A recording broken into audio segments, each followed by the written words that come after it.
நேற்று CSK KKR match complete ஆச்சு இல்லையா? 7 விக்கெட் வித்தியாசத்தில் சிஎஸ்கே வின் பண்ணாங்க. இன்னும் கொஞ்சம் சீக்கிரமாக வின் பண்ணியிருந்தாங்கன்னா பாயிண்ட் டேபிளில் ஒரு 3வது இடத்துக்கு போயிருக்கலாம். பட் ஜெயிச்சுமே சிஎஸ்கே 4வது இடத்துல தான் இருக்காங்க. ஓகேங்க, மேட்ருக்குள்ளே போயிடலாம். அதாவது ஐபிஎல் கிரிக்கெட் வரலாற்றிலேயே ஒரு நம்ப முடியாத தருணம் நடந்தது என்றே சொல்லலாம். சிவம் டுபே அவுட் ஆனார் இல்லையா சிஎஸ்கே பேட் பண்ணும்போது? அந்த தருணம் ஜடேஜா தான் ரெடியாக இருந்தார். ஆனால் தோனி அந்த தருணம் டக்குன்னு க்ளோஸை மாட்டிட்டு இறங்கிட்டாருங்க. இறங்கினோன்னே டிசிபிள் சவுண்டு 130 டச் பண்ணிச்சு. பறிச்சிட்டாங்க என்றே சொல்லலாம் ரசிகர்கள். அதுக்கு முன்னாடி இருந்தே தோனி நீங்கள் பேட் பண்ணுவாங்க சொந்த மண்ணில் வந்துட்டு உங்களை பார்க்கணும் ரசிகர்கள் என்ன சொல்கிறது அவ்வளோ ரெக்வஸ்ட் பண்ணி கேட்டாங்க. ரசிகர்களுக்காக தோனி வந்தாரான்னு கேட்டிங்கன்னா அதுவும் ஒரு காரணமாக இருக்கலாம். ஆனால் எதிரணி பிளேயர்கள் நம்ம ரசேல், வருண் சக்கரவர்த்தி, வெங்கடேஷ் ஐயர் அண்டு சொன்னால் நம்ப மாட்டீங்க எலியும் பூனையுமா கௌதம் கம்பீரும் எம்எஸ் தோனியும் இருப்பாங்க. நம்ம கௌதம் கம்பீரே வந்துட்டு நீங்கள் பேட் பண்ணுவாங்க தோனின்னு அந்த டக் அவுட்லேருந்து கூப்பிட்டுருக்காருங்க. சோசியல் மீடியாவில் இந்த செய்தி பரவலாக போய்கிட்டு இருக்கு என்றே சொல்லலாம். காரணம் என்னன்னா ஐபிஎல் வந்துட்டு ஒரு மகிழ்ச்சியான தருணம்.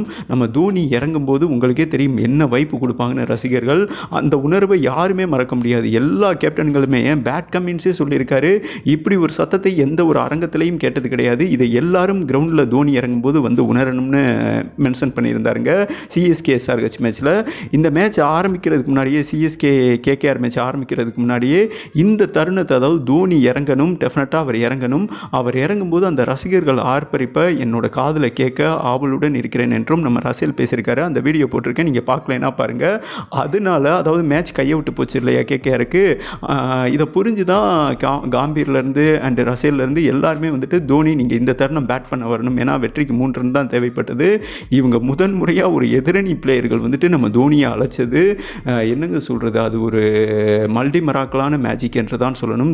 எதிரணி பிளேயர்கள் அன்பையும் ஏற்றுக்கொண்டு நம்ம தலை தோனி ஜடேஜாவை பிளாக் பண்ணிட்டு இறங்கினார் பாருங்க. உண்மையிலே இவங்க நினச்சதை விட டிசிபிள் சவுண்டு 130 தொட்டுச்சுங்க.